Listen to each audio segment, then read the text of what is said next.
Hello बच्चों, कैसे हैं आप लोग। मैं आफरीन मैम एक बार फिर से आपके सामने कुछ नया लेकर आई हूँ। आई होप आप सब लोग बिल्कुल ठीक होंगे और पिछली क्लास में जो भी सीखा होगा वो आपको याद होगा और अच्छा लगा होगा।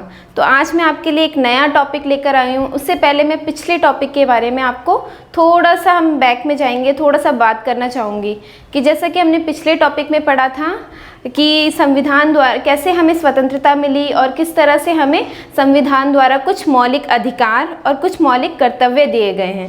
ठीक है, ये तो हुई मौलिक अधिकार और मौलिक कर्तव्यों की बात। ठीक है, अच्छा बच्चों, आपको याद है कि हमें संविधान द्वारा कितने मौलिक अधिकार दिए गए हैं? कोई बता सकता है? 6। ठीक है, हमें संविधान द्वारा 6 मौलिक अधिकार दिए गए हैं। ठीक है, और 11 मौलिक कर्तव्य बताए गए हैं। मौलिक कर्तव्य वे कर्तव्य होते हैं जो हमें खुद करने होते हैं। ठीक है, तो चलिए अब हम बात करते हैं आगे अपने नेक्स्ट टॉपिक के बारे में, जो कि है भारत की सरकार।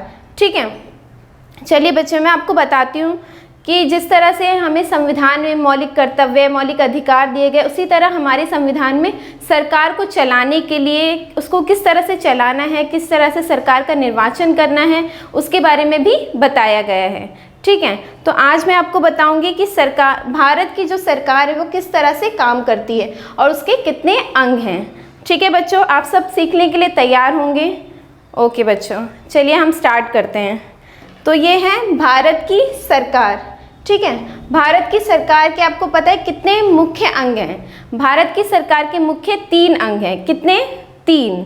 ठीक है, सबसे पहले है विधायिका।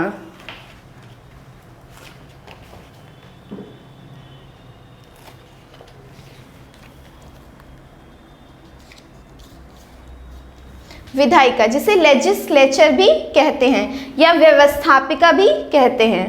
ठीक है, और दूसरा है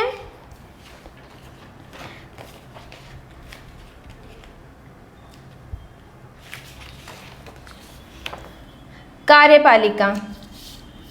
ठीक है, जिसे एग्जीक्यूटिव भी कहते हैं। चलो बच्चों, मैं आपको तीसरा अंग बताती हूँ जो है न्यायपालिका यानी जुडिशरी। ठीक है, चलो बच्चों अब मैं बताती हूँ। आपने देखा कि भारत की सरकार के कितने अंग हैं? पहला विधायिका यानी लेजिस्लेचर, दूसरा कार्यपालिका यानी एग्जीक्यूटिव और तीसरा न्यायपालिका यानी जुडिशरी। ठीक है बच्चों, अब मैं आपको इन तीनों के जो कार्य हैं उनके बारे में बताना चाहती हूँ। ठीक है बच्चों, आप लोग सब सीखने के लिए तैयार हैं? और बच्चों मैं एक और बात कहना चाहती हूँ कि जब भी आप लोग कुछ सीखते हैं या फिर कुछ पढ़ते हैं तो आपको सबसे पहले हमें कुछ भी सीखने के लिए सीखने की इच्छा को लाना बहुत ज़रूरी है। कभी कभी बच्चों को सोशल स्टडीज़ बहुत बोलते हैं ना बोरिंग लगता है, लेकिन सोशल स्टडीज़ इतना भी बोरिंग नहीं है अगर आप सीखना चाहें, अगर आप उसमें इंटरेस्ट लेंगे। हम किसी भी चीज़ को तभी सीख सकते हैं जब उसमें हमारा इंटरेस्ट होगा। और दूसरी बात यह है, जब आप कुछ सीख रहे हो या पढ़ रहे हो तो अपने साथ एक कॉपी या फिर नोटबुक लेकर रखो, जिससे आप कुछ जो इम्पोर्टेंट चीज़ें उसको नोट डाउन करते रहो, तो वो आगे चल के आपके काम आएगा। अगर आप कोई चीज़, कोई पॉइंट भूल जाते हो या फिर आपको याद नहीं है तो आप उसमें से वापस जाकर देखकर याद कर सकते हो। ठीक है बच्चों, तो अब मैं बताती हूँ आपको। तो बच्चों मैं आपको बताती हूँ ये भारत की सरकार जो है उसके जो तीनों अंग हैं वो किस तरह से कार्य करते हैं। ठीक है, सबसे पहले मैं बताऊंगी आपको विधायिका के बारे में। विधायिका यानी लेजिस्लेचर। ठीक है, विधायिका का कार्य होता है कि वो कानून को बनाती है, देश के नागरिकों के हित के लिए कानून का निर्माण करती है। ठीक है, तो ये एक पॉइंट हो गया विधायिका का। अब मैं नेक्स्ट आपको बताती हूँ कार्यपालिका। कार्यपालिका का कार्य होता है वो विधायिका द्वारा कानून को पास करती है। ठीक है, उस पर विचार विमर्श करके उस कानून को पास करती है। ठीक है, अब है तीसरा न्यायपालिका यानी जुडिशरी। ठीक है, न्यायपालिका का कार्य होता है विधायिका और कार्यपालिका दोनों के बीच संबंध को स्थापित करना। ठीक है, और अगर जो जनसाधारण होते हैं या फिर जो नागरिक होते हैं उनके अगर कोई भी हित हानि हो रही है या फिर कुछ भी ऐसा हो रहा है तो उसका भी निवारण करना। ठीक है, तो बच्चों जिस तरह से मैंने आपको बताया कि भारत सरकार के 3 अंग हैं, उसी तरह से अब मैं आपको सबसे पहले ये फर्स्ट टॉपिक के बारे में पढ़ाना चाहूँगी जो है विधायिका। ठीक है, बाकी हम टॉपिक को अभी छोड़ देते हैं, उसको हम बाद में पढ़ेंगे। पहले हम फर्स्ट टॉपिक को समझेंगे, विधायिका को।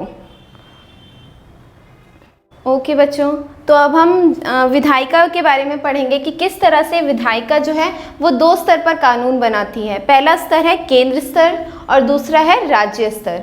ठीक है बच्चों, जब केंद्र के बारे में कानून बनाने की बात आती है तो कौन कानून बनाता है? केंद्र सरकार। ठीक है, और जब राज्य स्तर पर कानून बनाने की बात आती है तो कौन कानून बनाता है? राज्य सरकार। ठीक है, जैसे उत्तर प्रदेश के लिए कानून बनाना है या फिर कर्नाटका के लिए कानून बनाना है तो वहाँ की सरकार, वहाँ की जो राज्य सरकार है वो कानून का निर्माण करती है। ठीक है, यानी बिल को बनाती है और पास करने के लिए आगे किसके? कार्यपालिका के पास उसको भेजा जाता है। ठीक है, अब मैं आपको इन दोनों टॉपिक में से मैं पहले आपको केंद्र स्तर के बारे में बताना चाहूँगी। ठीक है, तो केंद्र स्तर जो है उसमें क्या होते हैं? एक पार्लियामेंट होती है जिसके 2 सदन होते हैं। ठीक है, पार्लियामेंट यानी संसद होती है, संसद के 2 सदन होते हैं। ठीक है, पहला है लोकसभा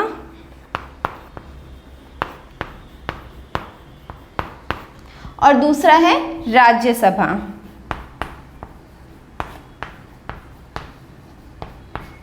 ठीक है बच्चों, मैंने क्या बताया आपको कि संसद के कितने सदन होते हैं? 2 सदन। ठीक है, और पहला कौन सा सदन है? लोकसभा और दूसरा है राज्यसभा। लोकसभा को हम लोअर हाउस भी कहते हैं। क्या कहते हैं? Lower house. और राज्यसभा को हम अपर हाउस कहते हैं।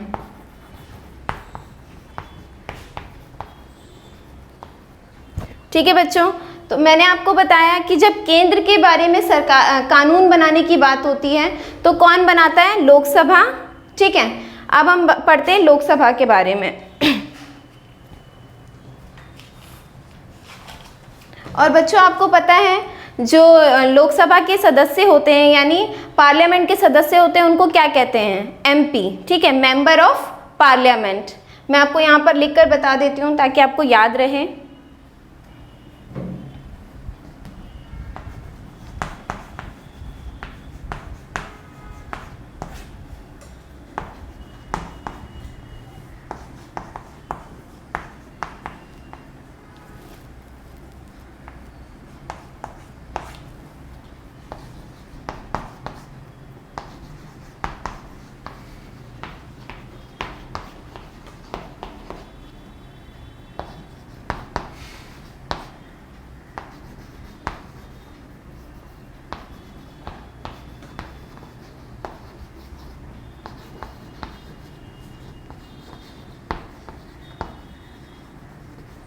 ओके बच्चों, लोकसभा के सदस्यों को क्या कहते हैं? MP यानी मेंबर ऑफ पार्लियामेंट।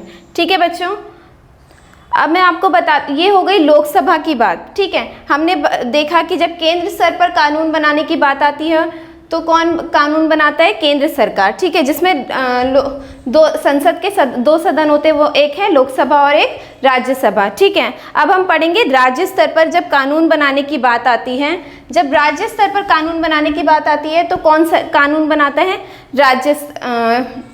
राज्यसभा। ठीक है,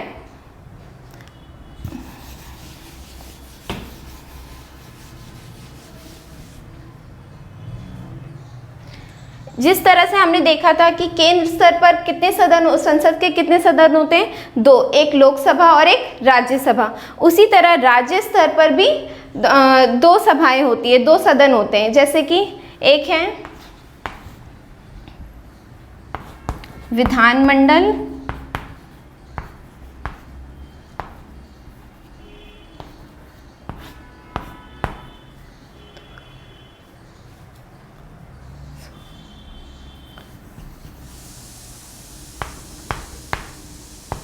विधानसभा और विधान परिषद।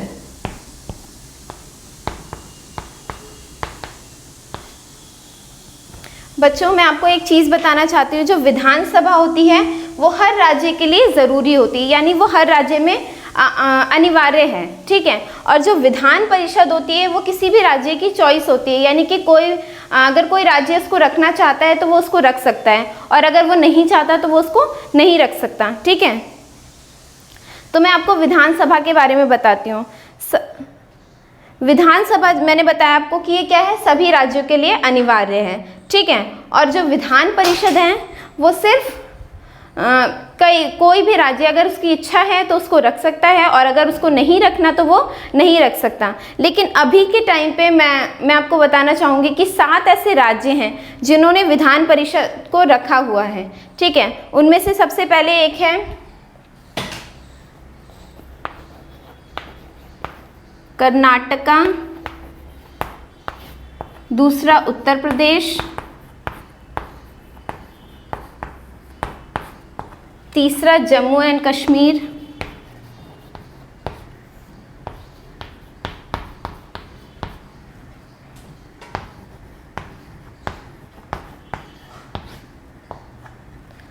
और चौथा आंध्र प्रदेश,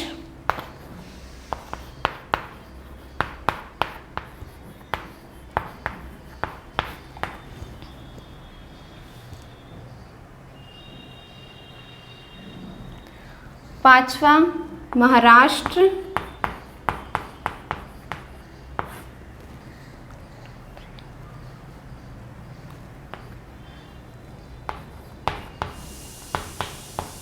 तेलंगाना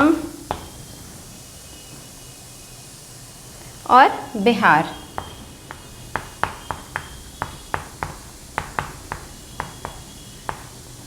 ठीक है बच्चों, तो जैसा कि मैंने आपको बताया कि जो विधानसभा है वो सभी राज्यों के लिए अनिवार्य, मतलब सभी राज्यों में होती है।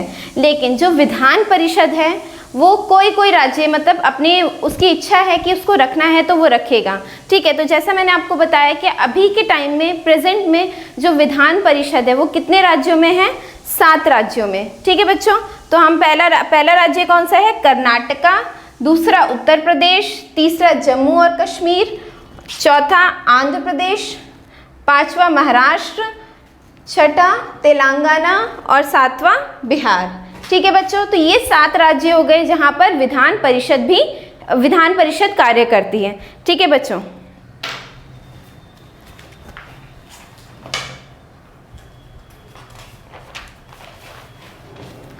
तो बच्चों हमने सीखा कि किस तरह से जो विधायिका है वो कानून का निर्माण करती है और कितने स्तर पर करती है, ठीक है।